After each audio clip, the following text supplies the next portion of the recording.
Ahead on NCBA's Cattleman to Cattleman. What are the best ways to improve your forage resources and maximize profitability in your cattle operation? We'll visit with the experts from Dow AgroSciences next. And now, NCBA's Cattleman to Cattleman with host Kevin Oxner.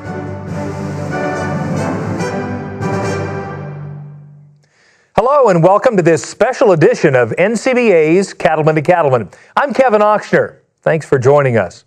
For as long as cattlemen have been caring for cows, the lowest cost feed source has always been grass. For most cattlemen, high quality forage is critical not only to the nutrition and health of their herd, but also to the profitability of their operation. With strong calf prices, the stage is set for herd expansion. For most operations, long-term success will be built on forages rather than on grain or purchase feed. So today, we're going to focus on the steps you can take to improve and maximize your forage value with the expert insights from leading producers and from our friends at Dow AgroSciences. So let's begin by welcoming our panel today. Dave Owens is the portfolio marketing leader for Dow AgroSciences. Bill Topper is a cow-calf producer from Trigg Hollow Farm in Tennessee. Pat Birch is with us. He's a field scientist with Dow AgroSciences. And Sims Price is a cow-calf producer from the Price Ranch in Texas, winner of the National Environmental Stewardship Award. Gentlemen, welcome to the show and thank you for coming. Well, I want to begin, first of all, by getting just some general impressions about the industry. You talk to a lot of folks just like I do, and I sense a great sense of optimism in the beef cattle business. How about you, Dave? Oh, absolutely. We started at convention, I think really last year, and continued on. You can just sense that things are really turning around, especially for our cow-calf operators. They're doing extremely well. Profitability is up, and with the global demand for the beef skyrocketing, things are really set for a good long run. Bill, what would you say? Oh, absolutely. We have a lot of positive discussions alongside the road in the mornings when we're sipping our coffee about expanding our operations and, again, enhancing profitability. Good. And Pat?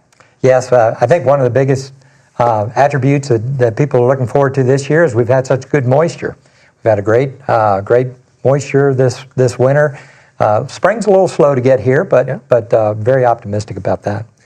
And Sims, speaking of moisture, I know you have been through a number of years of drought. Yes, what's your sense relative to the state of the industry? Well, with the cattle prices, what they're at today, we're just all eager to keep expanding our herds. If we can just get a little bit of rain to help us along, it'll sure be easy to keep growing. Last year when we were on the show, Dave, we talked a lot about the whole high prices of feed grains and the importance that shown on forages. Now that we've seen those feed grains moderate, are forages still important, do you believe? Oh, absolutely. We're really entering into a new age of forages. They've always been the lowest price method to produce feed for your cattle, and they're still going to be the lowest cost price. I mean, we're talking on average across the nation, 45 cents to 50 cents worth of forage to put on a pound of beef. That's very, very economical. And as you look at what those big grain prices did, they took a lot of grassland out of production. And in some states, as many as 1 million acres of grass went into grain. So with that transition, we're going to have a lot of folks that are going to be in a wonderful position to maximize returns and yields on the grass that they have left and take advantage of a smaller acre base. It's going to be the key to expansion, is a good forage base going forward. And speaking of good forage base, Bill, I'd ask you, I understand you've started your operation relatively recently, but you've decided to base it and focus it around forage production. Tell us more about that. Yeah, the reason why we did that, we started 3 years ago with this operation. It was basically a renovation startup approach to cow-calf in southern Tennessee. And the approach that we pursued was because it allowed us to have a broader scope of variables that we could manage, if done correctly, could enhance profitability. Let's take a closer look at Bill Topper's farm in Tennessee as Brian Baxter reports. For cow-calf producers, maintaining their forage base and the condition of their cows is essential to keeping their herd productive. but every operation faces different challenges. For example, Bill Topper has been around agriculture most of his life, but his 800-acre farm in Middle Tennessee is a place he and his wife just bought a couple of years ago. The pastures, when we drove through the place with the realtor, and he drove us around on a four-wheeler, and I can tell you that the weeds were so high that there were often times where we would drive across a field with the four-wheeler, you couldn't see where you're going. And you really had to literally, pardon the pun, see through the weeds to be able to envision what it could be, as a really good place to raise cattle.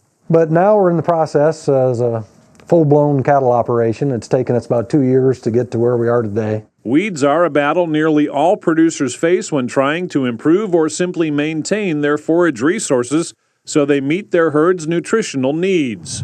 Bill Topper started by identifying his biggest weed problem, which in this part of the country was buckbrush. That was a weed that we had to address first. And and how we attacked that weed was with a product called Chaparral. We knew we wouldn't get it on one pass because the problem was that bad, but we've sprayed every inch of this ranch now with that product to wipe out the buckbrush. And the second pass, we've really cleared up, I think, at least 95% of that particular stemmy-based weed. We were in some pastures this morning that you'd be hard-pressed to find a weed. You can find one maybe every 100 yards or so, but we're at the point this year with a pasture like that we may not have to go in and spray this year. So we get a year off from spraying, and we can go concentrate on fields that the weed control isn't quite as good. Dow AgroSciences' specialized field team works closely with cattle producers like Bill to identify weeds, review product options, and recommend pasture improvement programs that build forage quality over time. Prescription is the key word here. It's not going out and doing the shotgun effect where you just go out there and say, I've got weeds, you pull the trigger on whatever herbicide is the cheapest, and then you've got weeds again, that year later on or the next year. Prescribing is key because, yes, cattle prices are high, but that doesn't mean we need to be foolish with our money. Let's be wise with our money so we can put more money back in our pockets. When you drive by our place, we want people to look at our cattle and basically say, "Oh, there's some nice cattle." And when they drive by our pastures and they look at those, they say, "Those are some of the nicest pastures we've ever seen." It's not overgrazed. It's well taken care of. We can't find a weed on the place. I mean, that's really the dream. Bill, that's a great video and more importantly, a fantastic story. Tell us more about what you've done to optimize forage production in your operation. Well, I mean, as the videotape, portrayed, it's been weed control, ultimately it was number one for us for beginning. And now it's increasing the seed volume that we have of the grasses and legumes to enhance the pH level in our acreage without adding fertilizers and that sort of thing. But weed control will always be predominant for us. I mean, we have to have volumes of forage, and then it's working on the protein level that those volumes inhibit. That's critical for us. Tell us more about some of the challenges that you've faced as you've tried to rebuild this operation. Well, Mother Nature's number one. I mean, we obviously don't have any control over that. So what we have to take into consideration are the temperatures and the amount of precipitation that we get. So our conservation program is really centered around managing those variables best we can. We try to contain our water, rather than let it just run off the place into the nearby creek. That's number one, and number two is we just again keep increasing forage on every acreage that's available on the farm, and then we have to consider north-facing hills, south-facing hills. Different situations require a different recipe, when it comes to different weeds that we have to treat or different seeds that will grow in those environments. Sims, let's head south to Texas. I know the cattle operation is critically important, but you also run a big hunting business as well. Yes, Tell us how you manage grazing for both your livestock as well as your wildlife. We're in a rotational grazing system with being one herd, and we rotate those livestock around in a pasture at one time. By doing this, this allows the pastures to grow and recover and benefit from the cattle and sheep moving through.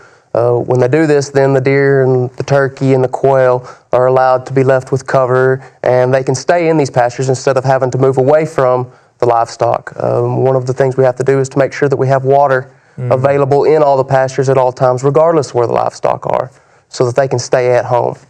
What would you consider some of the key best practices that you've used to optimize production and grazing for all these livestock? Again, rotational grazing is the key factor to our operation. Without it, it'd be hard to find the balance between them.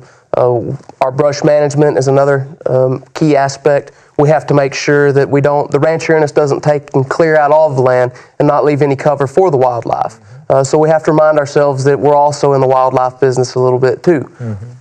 That's very good. And you guys have been doing this for what, 5 generations? Is that yes, right? Sir. Yes, sir. That's outstanding. Well, we're going to have much more discussion about the best practices in pasture and rangeland management. But if you'd like more information about improving your forage, Dow AgroSciences, or any of our discussion topics today, you can always visit the website rangeandpasture.com. Still to come on NCBA's Cattleman to Cattleman, we'll talk about the best ways to control mesquite, plus tips on using a backpack sprayer, and an update on the Environmental Stewardship Award program. Stay with us. We'll have more with our panel right after this.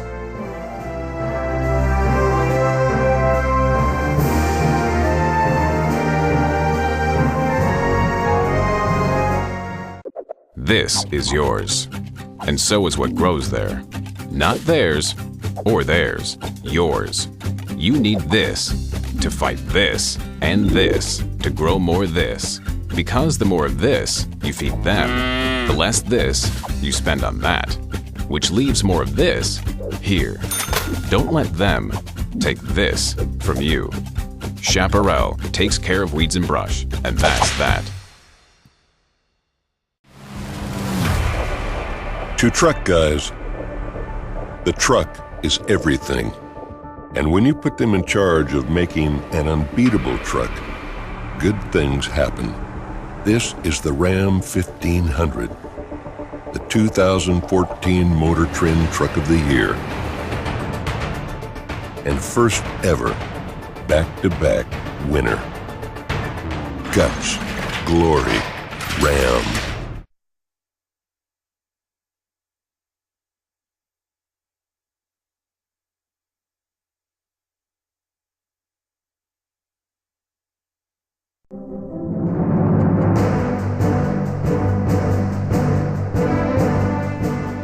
Welcome back to this special edition of NCBA's Cattleman to Cattleman as we hear from the range and pasture experts with Dow AgroSciences and learn about ways to improve your grass and forage resources.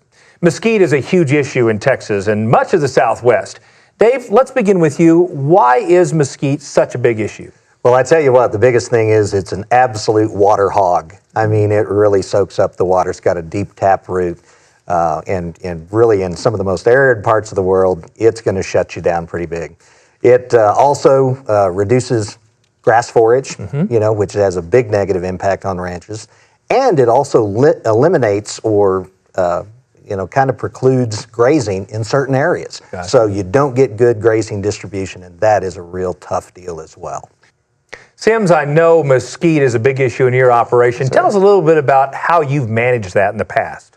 We've used several treatments. We've used mechanical treatment with grubbers on dozers and excavators and loaders. We've also done a little bit of chaining years past. We've also done IPT with chemical, such as backpack sprayers and four-wheelers, and we've even had some aerial spraying. Very well. When it comes to controlling mesquite, there's a new standard and a very effective herbicide from Dow AgroSciences called Sendero that ranchers are putting to work in their operations. Let's learn a little bit more about Sendero in this short video. Are you open to a new way to stop mesquite? Do you want to open more of your rangeland to grazing? Open your eyes to the new standard in mesquite control, Sendero herbicide from Dow AgroSciences. Sendero clears the way to more grazing land for livestock and more fringe habitat for wildlife. In the American Southwest, mesquite is the rancher's arch rival. It's a constant battle we're fighting. These mesquites are so fast. Canopies get so big we can't grow grass. Mesquite can wall off entire sections of rangeland from grazing. Its deep tap root pulls up water during lengthy droughts that wipe out more desirable plants. We're constantly spraying mechanical treatment, everything in the arsenal. Try to maintain it at a decent level. This stuff gets out of hand. It's really difficult for us to gather our cattle out of the pasture. Old mesquite control methods can consume a lot of time and money without solving the problem. Mechanical methods damage native grasses, and they're labor-intensive. And many herbicides affect only top growth, promoting even thicker resprouting from the underground basal bud zone. No matter what you do, it's coming back. It's so hard to kill. It's very prolific. Now, Dow AgroSciences introduces Sendero to control mesquite.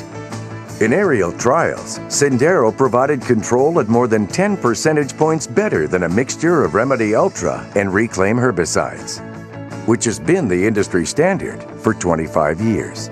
So with the new product that we've got coming out, Sendero, I think it's going to open some doors that maybe we haven't had in the past. Across the board, we were getting on the average of about 60% root kill with Reclaim and Remedy. And we were able to up that to 72% root kill on the average with the new combination that outperformed any other combination of herbicides that we tested. One of the big issues we've always faced is the consistency with the control. That's one thing we're really hoping with this new Sendero product is if we can tighten that consistency and get some better results. We significantly reduced the variability in those plots in terms of the amount of kill that we rated in those plots. So that's a big plus. Sendero is the most consistent chemical control of mesquite ever. It's 40% more consistent than a mixture of Remedy Ultra and Reclaim. I'm really looking forward to this new Sendero product. Just another tool in our toolbox to attack things with. We've got high hopes for it. I think it's going to work. Pat, tell us a little bit more about how Sendero works to control mesquite. All right. Sendero is a foliar-applied herbicide, so it can be put out either by air, a broadcast treatment, or an individual plant treatment. One of the great things about Sendero is that it is very, I wouldn't say just specific to mesquite, but tends to be more active on mesquite species and then leaving some of the more desirable species, much like Sims was mentioning one of their objectives. And so you may be able to spray over the top, take out the mesquite, leave the oak, for instance. Very good. You know, mesquite tends to thrive during the drought, and drought has been a major issue for producers in nearly all areas of the country. For insight on weathering and then recovering from a drought, we spoke with Charlie Hart with Dow AgroSciences in Texas. Pastures that are destocked during a drought properly are going to recover faster. And then when you come out of a drought, being able to come in and control weeds, be slow to put cattle back in and increase those stocking rates back up, allow those grasses time to recover. And those are the pastures that are going to recover faster. And we've seen it here. We've seen it in Texas. Basically, when you're coming out of a drought, there's really no better time to control weeds in terms of just the benefit you're going to get from that weed control. And it may not be that you just grow a ton of grass that particular year, but it's a recovery process that's going on. And you've got to give those forage plants the time and the moisture to recover. And weed control is going to help speed that process up. The weeds take away forage production. Anytime you take away forage production, you have to reduce stocking rates, and you reduce stocking rates and you reduce calf crop or whatever it is you're raising, and it's money out of your pocket, absolutely. So what are some of the other considerations as we begin thinking about both weed and brush control on drought-stressed pastures? Pat, you want to begin? All right. Well, the forage base is stressed, so there's a lot of opening there for when you're coming out of a drought, there's a lot of open ground, so to speak, that weeds germinate. And so that is a very key time to make sure that you're controlling those weeds so that you're devoting those resources back to that forage base so that forage can begin to respond and recapture that site and rebuild again. Sims, you have some personal experience in this. What would you add? During the droughts, we've noticed, especially in these recent ones, that when you start to come out of the drought, the one thing that flourishes is the mesquite, especially around your waters and your corners where the livestock tend to lay. And if you can come in on this new growth and treat it chemically, you tend to have a better success rate at managing it. Bill, what considerations would you add? Well, similar to what Sims has, is just a different type of weed base that, that lays dormant, under normal conditions, and then the drought, after they thrive. Mm-hmm. And then at that point in time, you have to be there prepared, to address the issue, or the forage that you want is, it's just not going to flourish. Very good. Thank you so much for your insight. Don't go away. We'll be back with more on improving forage production right after this.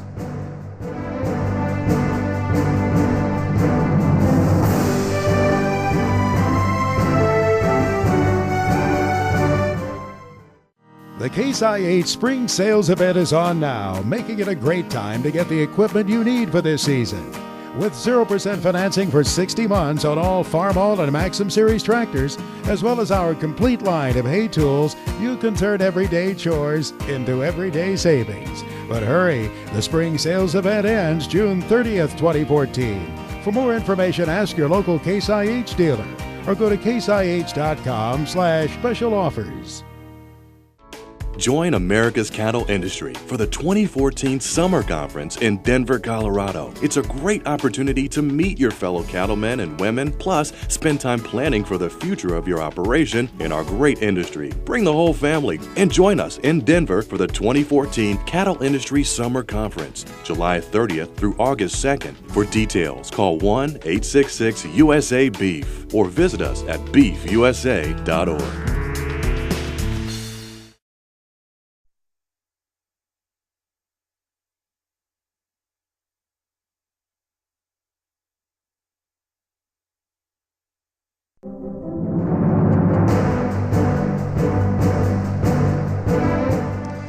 Welcome back. Today, we're focusing on ways to improve the use of forage in a cattle operation. And Dave, I want to begin with you. What can growing more forage mean to a producer? Well, in a single word, it's flexibility. Producing more forage allows you to either stock more cattle, which will help in expansion. It can certainly help you plan for drought. The more forage you have on your ranch or in your pastures, when it gets a little bit dry, allows you to, kind of spread out the grazing a little bit and keep the cattle on your particular pastures. So flexibility to me is the key component of what extra forage means. And Bill, my perception is that growing forage is not as challenging to you as it may be to Sims, just by virtue of the amount of rain you get. What are the benefits you see in growing a lot of forage in your operation? Well, I mean, it's all the things that Dave said, quite frankly. But for us specifically, it allows us to expand the herd, and it allows us to backlot more heifers and enhance our contained cattle herd, which we like to do. And it allows us to keep the most productive animals on the ranch.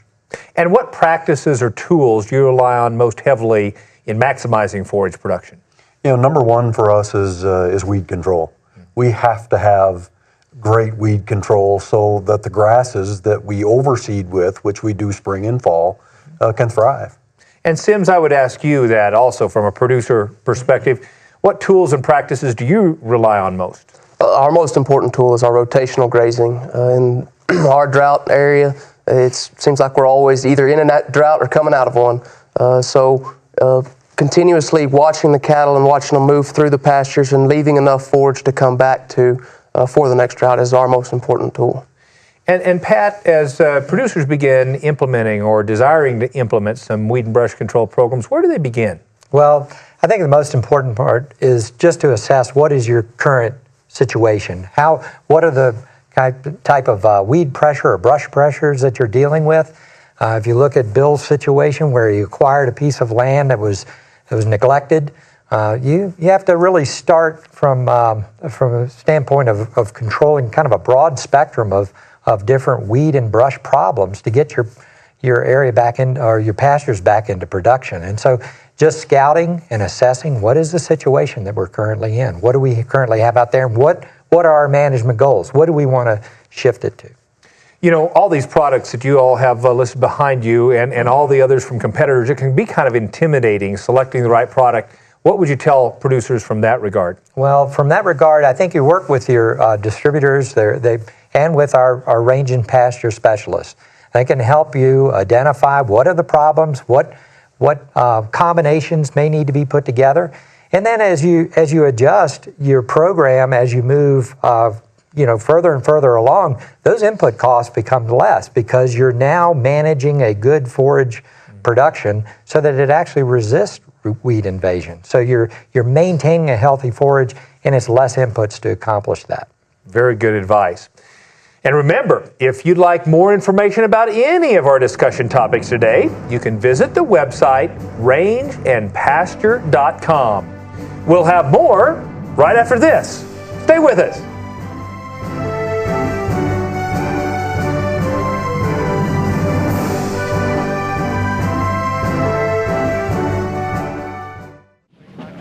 Here, 210.11. I'm at 210.11. Yes! Joe. Todd, how'd you do? Oh, not bad.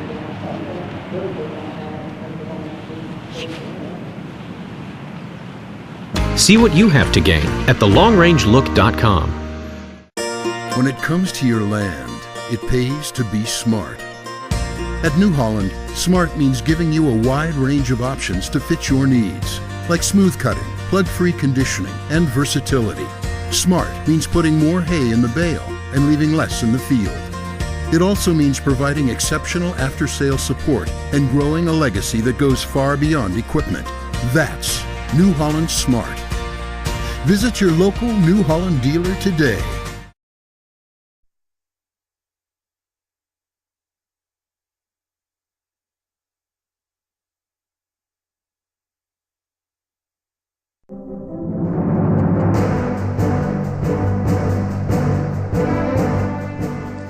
Welcome back to this special edition of NCBA's Cattleman to Cattleman as we get insights into the value of forage in cattle operations.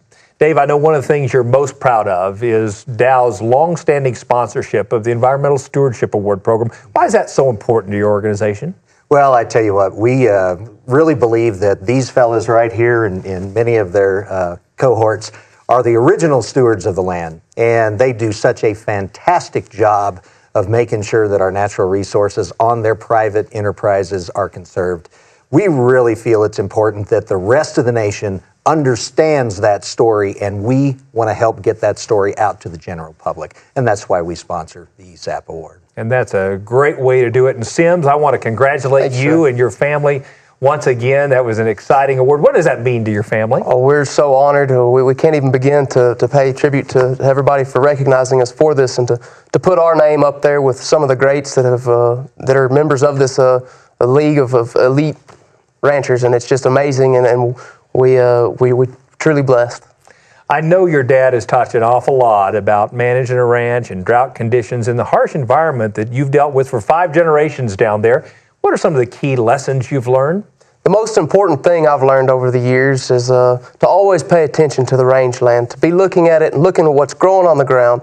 I can remember a lot of days riding around with my dad, either walking through the pasture or riding horseback, and not down the trails or the roads, but along in the pasture, looking at the grass, looking to see what's growing, what forbs, what browse, and seeing what the livestock are eating and what they're leaving behind, and then knowing whether or not what you're doing is working or not and adapting to that situation. That and always be preparing for the next drought. Very good. Well, it's quite an honor for you to have won that award, and I want to ask you a few more questions in just a minute, but first, let's take a short trip to the Frank and Sims Price Ranch in West Texas.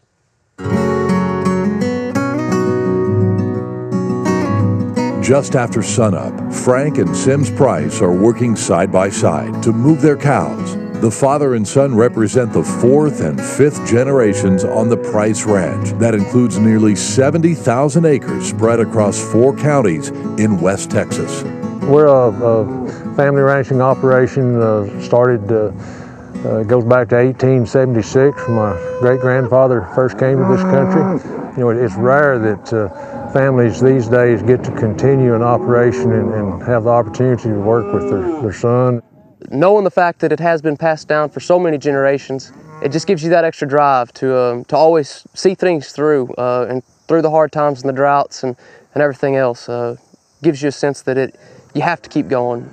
Today, the Price family gains income from hunting leases, a purebred sheep herd, and their primary focus, a cow-calf operation with 11 grazing units, managing each one so there is rarely a need for supplemental feeding of the cows. You take feed out of the picture and you've reduced your labor, you've reduced your equipment costs, fuel costs, and we're able with our grazing program for the cattle to respond very well to that. We adjusted our calving season to where we're working with nature better. Drought and wildfire have devastated much of the Price Ranch in recent years. One key to sustaining the business is their single herd grazing program that results in many pastures getting 120 days or more of rest. Frank creates detailed grazing charts to guide the movement of the cattle. He has really figured out what works for our operation as far as moving cattle, when to move them, and being able to read the land and tell if what we're doing is right or if what we're doing is wrong and how to adjust to that, if we need to destock, if we need to move faster. He is one of the best grazing managers that I know of. And in terms of how he rotates, he thinks about where they're going to go next and he puts it into the whole package. Another key to improving grasses on the Price Ranch is brush control, often done in partnership with NRCS, using prescribed burns and mechanical and chemical methods of removing mesquite and other invasive species. Without the NRCS, we would be covered up in brush. The NRCS helps make this a profitable business in the fact that they help us with the brush work. They understand the value of grass. They understand that their sustainability is in grass production, not necessarily in livestock production. I think they view livestock as a tool. It's an important tool to them, but a tool to harvest the forage that they're growing. For Frank and Sims, the work of caring for their land is never ending. With a focus on following their budget and business plan, the future of Price Ranch looks secure. Frank and Sims are working together to build on the family legacy of stewardship. I'm proud of the fact that my father, a fourth-generation rancher, has stuck through the hard times. He's taught me to stick through the hard times. I'm continuing to learn, and without his perseverance and dedication to this ranch, we wouldn't be here, and I wouldn't be allowed to be coming back here to work on it. And I pray that I can carry that on to my children someday. It's a moving target, but working with that land and trying to make it better for the next generation, that should be our goal in life.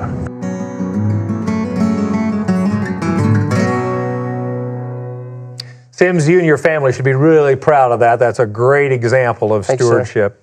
And Dave, I'd ask you, I mean, you see a lot of these environmental winners. What would you consider to be some of the common themes or some of the best practices you see being applied to be good stewards of the resources we've been granted? Well, I look at it in two simple words, being active and aggressive. A lot of these folks are very active in getting out there and assessing what's going on the ranch constantly, day by day. They're not doing this from an armchair, you know, in the house or on the front porch. So that's very important. And then most of the time, when they see problems that crop up, they're very aggressive in dealing with those situations, whether it be the need for additional cross fencing, whether it be the need for water development. They actively and aggressively get out and solve those issues. And that's one of the big trademarks. Bill, what might you add? Well, you know, I think it's a lot what Sims talked about. You need to spend a lot of time in your pastures. You need to spend a lot of time going over the acreage, looking at what weeds have cropped up, which ones are you containing effectively. And also importantly, you have to be vigilant, and you have to be persistent at addressing the problem. And I do think it does become, you develop a passion for creating, what's the vision for your operation. Mm-hmm. And Pat, you get on a lot of operations. What are some of the key themes you've seen to be successful? I think it's like what Bill was just saying, having a vision.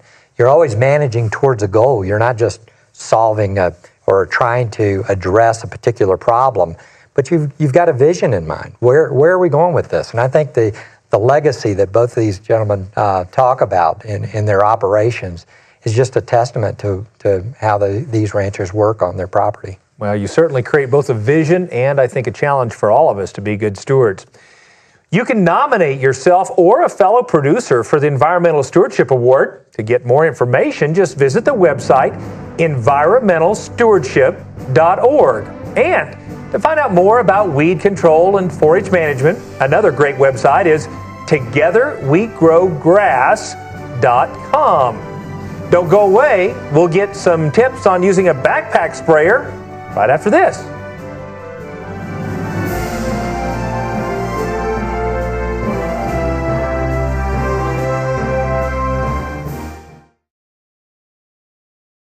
This business can take time away and become more of your family than your actual family. My days were tough. I had a lot of doctoring, a lot of pulling. Now our days on the feed yard are happy days. It's more about looking at the cattle and enjoying what we're producing versus the alternative, which is pull and treat and bang our head against the wall. We have never wavered from Draxon.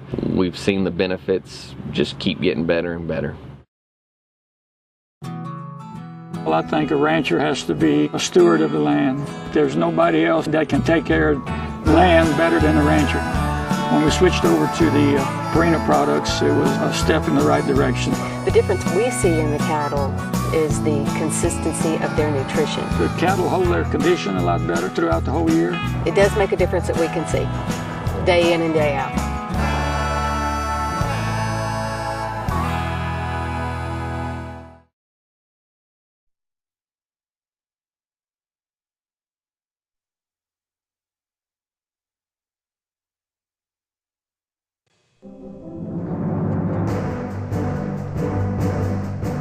Welcome back.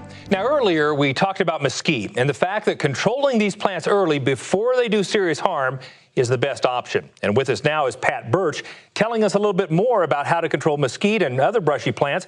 Pat, let's begin with the backpack sprayer. How can this be an important tool for ranchers who are trying to control brushy plants and mesquite? Yes, well, the main thing is its versatility. These can be used for basal applications, which are set up to spray oil at the base of the tree, or it can be used as a foliar application. I generally like to have a dedicated piece of equipment, so that one I use for water and one I use for oil. But this particular one is set up for basal application right now. The important thing that you need to consider is that it has to have oil-resistant seals. Okay. Those are generally called Viton seals, and you'll see that on, it's usually specified by the manufacturer when you're purchasing it. The other thing about this is the wand that comes with the backpack. And it is a plastic wand. It's very flexible. As you can see, the shutoff here is at the handle. And so if you're making an application, the amount of herbicide that's in this tube, this wand, will actually treat several stems. So if you're making the application and then as you walk from plant to plant, you're going to end up dripping herbicide, which is not a very responsible thing to do and not very cost effective. Sure. But you can manage to minimize that amount of drippage by using a check valve. Okay. And these are very simple to purchase. These check valves have an ability to shut off at about 5 psi. They can be inserted here right below the spray tip, and that'll work pretty well at reducing the amount of dripping. Okay. Now the other thing that we have is the more deluxe wand, as you said, the gold-plated wand. That's right. This one is set up different. This is an ultra-low volume wand. Okay. Now the handle here is the same, but our shutoff now, there's a cord that runs down the tube and actually shuts off at the tip, and it's a very crisp shutoff. This is very expensive, but the one that I have that is actually attached to my backpack at home is now about 25 years old. Wow. So it lasts a long time. It also has it's a lot more rigid and durable for pressing it down into like a rose bush or something like that where you're making the application. Very good.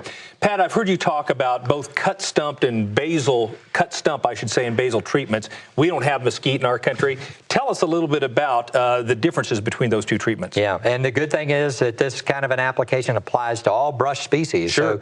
So it will apply to your situation as well. Mm-hmm. When we're making the low volume basal application, we're making the application to the lower 12 to 15 inches of the stem. Mm-hmm.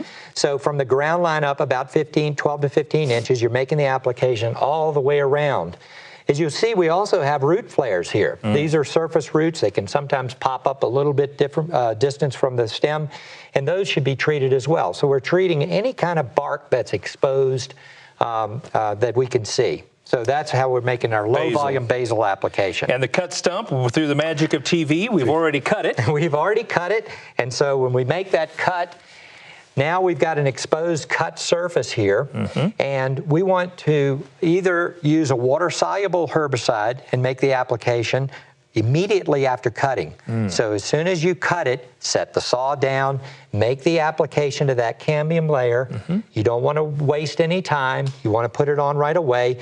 Now, if you're using a low-volume basal technique, you can actually still come back anytime afterwards, make the application here, as well as to any exposed bark or root flares, just the same way we would with the low-volume basal technique, but now we don't have the tree above it.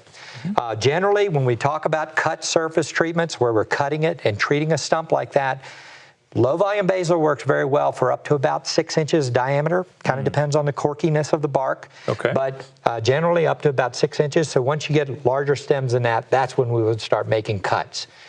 The type of the herbicide that we're going to use, most people are familiar with the cut surface treatment that is applied with Tordon RTU herbicide. That's a water soluble. So that would be the application we put on immediately after cutting.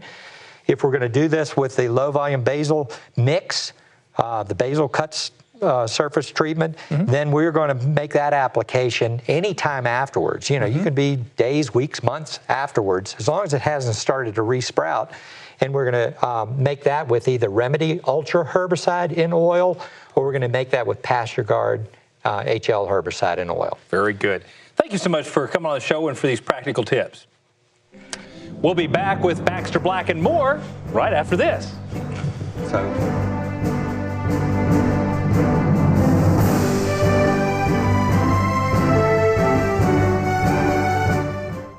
This isn't a job, it's a calling.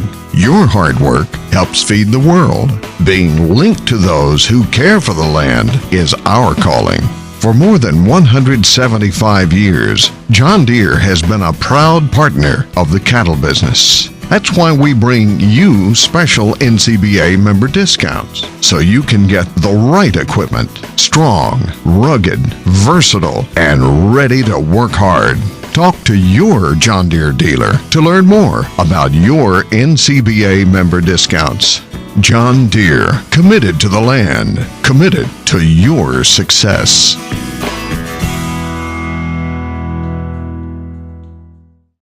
Hello, I'm Kevin Ochsner, host of NCBA's Cattleman to Cattleman. Each week, we travel the country to bring you the latest cattle industry news and information. Check us out at cattlemantocattleman.org or on Facebook and Twitter.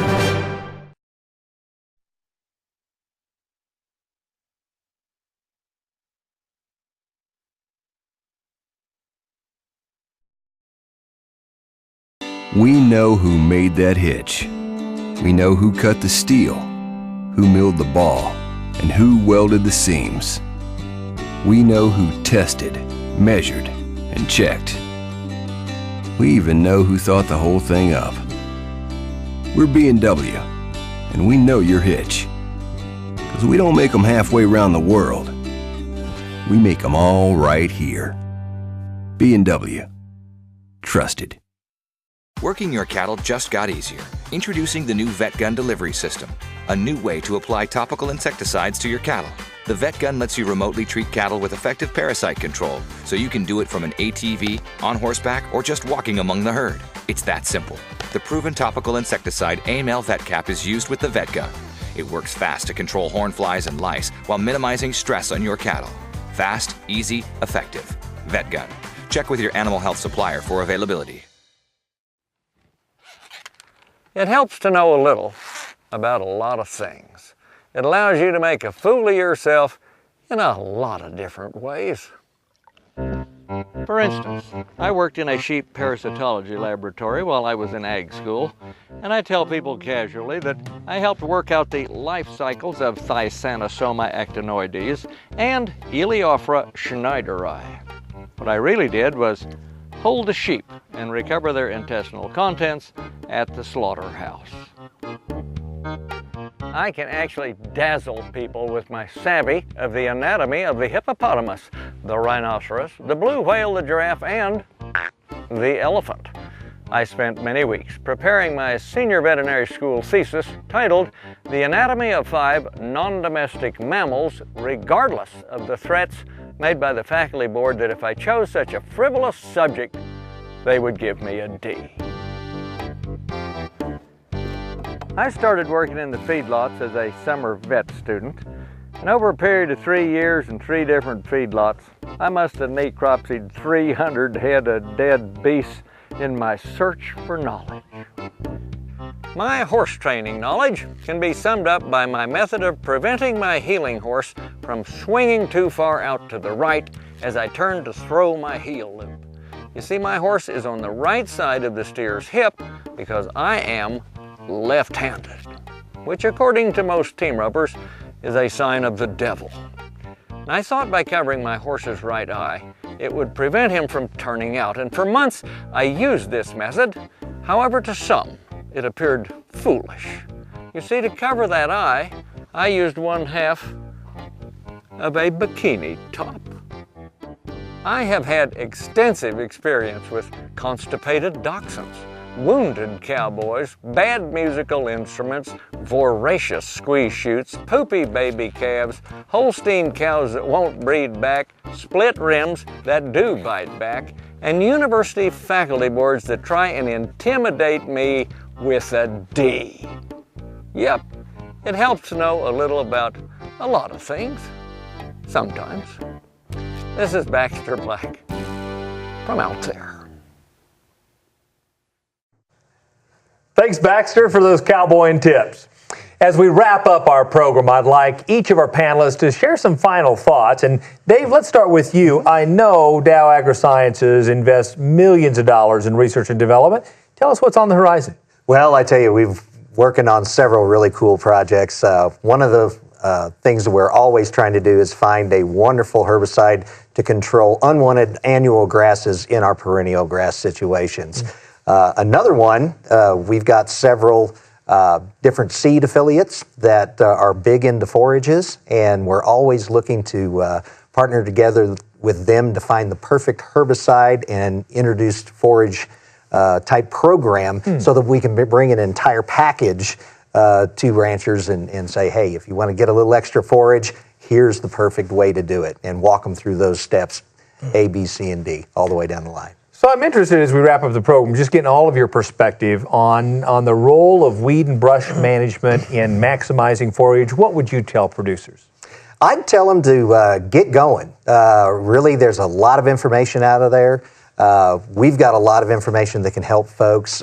If you're a little unsure about how to get started, give your retailer a call, give your applicator a call, give us a call. You know, come visit rangeandpasture.com. Find out what information you need to get started and then get the ball rolling. Very good. Bill, what would you add? Similar, I think data is important, knowledge, relative to what kind of forage tonnages are you getting. Make sure you have the ability to measure and see that you're getting improvement, rather than guess.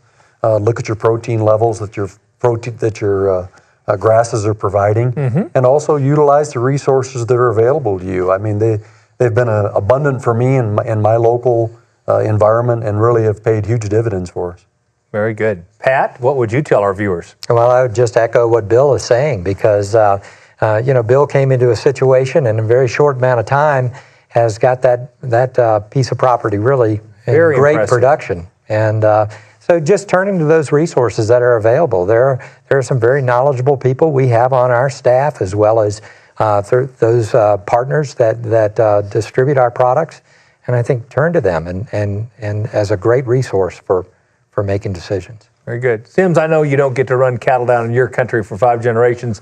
unless you're able to manage those forage resources accurately and well. What guidance would you give folks? I'd just say that if you want to expand your herd or grow heavier calves to wean each year, the cheapest way to do that is to create more forage. And to do that, you got to manage your brush. It's cheaper to manage that brush than it is to go out and buy more acreage.